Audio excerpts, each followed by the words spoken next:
Hello बच्चों, let's read the question. तो इस क्वेश्चन में हमें बोला गया है कि जो ग्राफ हमें दिया हुआ है उसमें कौन सा इनकरेक्ट स्टेटमेंट है अबाउट द गिवन ग्राफ।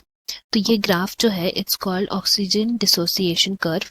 तो इसीलिए हमारा यहाँ पे की कॉन्सेप्ट हो जाएगा ऑक्सीजन डिसोसिएशन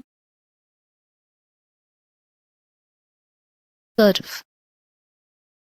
तो हम लोग अभी जानते हैं इसके लिए first of all about the transport of oxygen. So transport of oxygen जो होता है it takes place from alveoli in the blood, मतलब ब्लड में एल्वियोलाई में सबसे पहले आते हैं oxygen from the atmosphere pressure gradient के रिलेशन में, जहाँ पे higher concentration to lower concentration pressure बनता है उस वजह से अब वहाँ ब्लड में आके मिक्सअप हो जाते हैं and from blood it gets distributed to the tissues of body.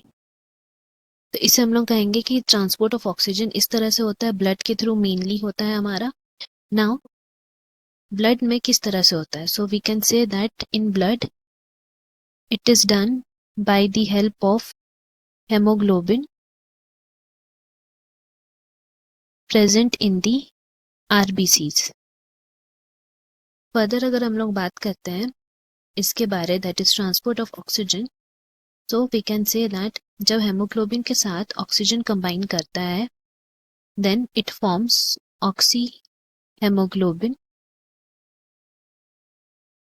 And हर एक हेमोग्लोबिन कैरी करता है maximum of 4 molecules of oxygen. Now अगर हम लोग इसकी बाइंडिंग के बारे बात करें then its binding is related to the partial pressure of oxygen and it's also related to the partial pressure of carbon dioxide, hydrogen ion and the concentration, pressure।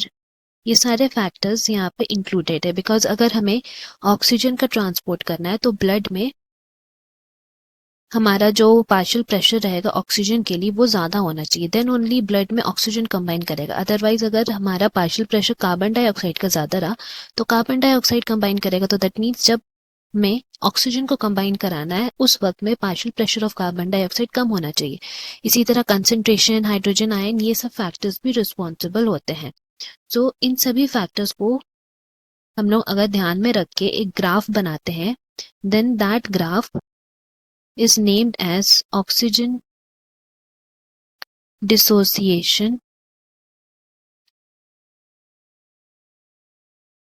curve, जो कि हमारा यहाँ पे डायग्राम में दिया हुआ है।